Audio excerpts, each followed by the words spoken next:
What's happening, my friends? Ivan over on here. I have accepted the Facebook Live challenge, and I'm going to start giving you some little bits of what comes out of my mind in and out of my mind every single day, and hopefully you get some value out of it. Today, I wanted to start by just sharing something, a quote. I always read quotes and different books, and so I'm gonna be sharing with you guys stuff that I learned from books, things that really stand out, and hopefully we'll get to know each other a little bit better and add some value to one another. So here's what I want to share, and kind of just to get this thing kicked off in this 30-day challenge. And who knows, it might stick. I'm going to start with a quote and then kind of an idea that I thought of from joining a new group this afternoon or this week. But Muhammad Ali said, "Impossible is just a word thrown around by small men who find it easier to live in the world they've been given than to explore the power that they have in it to change it. Impossible is not a fact, it's an opinion. Impossible is potential. Impossible is temporary. Impossible is nothing." That was Muhammad Ali. And it got me thinking. I'm part of a pretty high-level group of individuals. We just joined a thing called Elite Circle, and we're doing some different things. And it got me thinking of mastermind groups, right? And so a mastermind group is a very important thing to get involved with at whatever level. And I was looking into it a little bit, and what's the power behind these mastermind groups, and why do people level up, and why do you go to conferences and you do these different things, or you go to church and you come out of these things all ramped up, motivated, excited, with new ideas, and then you go back into the world and you kind of like go back to your status quo, don't you? But why is it that when you're in there and engaged in the environment, you change? It's because the proximity to other people who are vibrating at that same level, at a different level than when you go back into the world. So here's the way that a mastermind can be defined.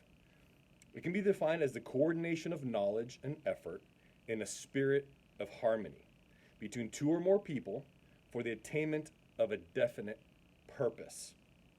Man, Napoleon Hill goes on to say that a group of brains coordinated or connected in a spirit of harmony will provide more thought energy than a single brain, just as a group of electric batteries will provide more energy than a single battery. Well, that makes sense.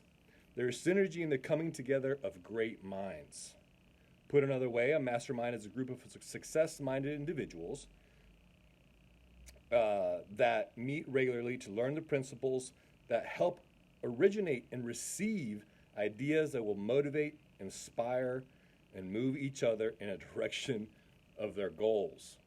Now, if that was a mouthful, because it was for me, to understand, to wrap your head around, I would recommend that once this is over, you go back and you re-listen to it again, because I thought that definition and kind of the way that Napoleon Hill expands it in his book, Think and Grow Rich, by the way, is just a really powerful insight into why we should be gathering around with other people, why we should not just be dependent on our own thoughts, why we should be reading books. You can join a mastermind anywhere. The mastermind that I'm a part of and the group that I'm a part of, it's just a Facebook group. It's a private group, but it's a group of people that are on a like path, that are looking to be there for each other, to create ideas, to motivate one another, to hold each other accountable, because we're less likely to break promises to other people than we are to ourselves. Now, isn't that interesting? And I find that particularly interesting the more and more I have followed Ed Milet, and now I'm in close proximity to Ed Milet. And one of the things that he says is tied to our success or our inability to get past a certain level is our own personal identity. And the thing that he says is the primary cure, the primary reason why our identity won't go beyond a certain level is that identity, and it's keeping promises that we make to ourselves.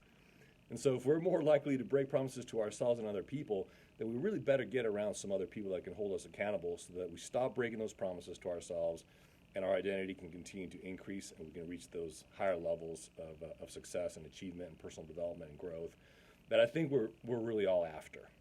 So that's going to be it for me today. Day one, Facebook Live Challenge. Conquered it. Hopefully that you got some value out of some of the thoughts that were rolling around in my head today. Leave me a comment.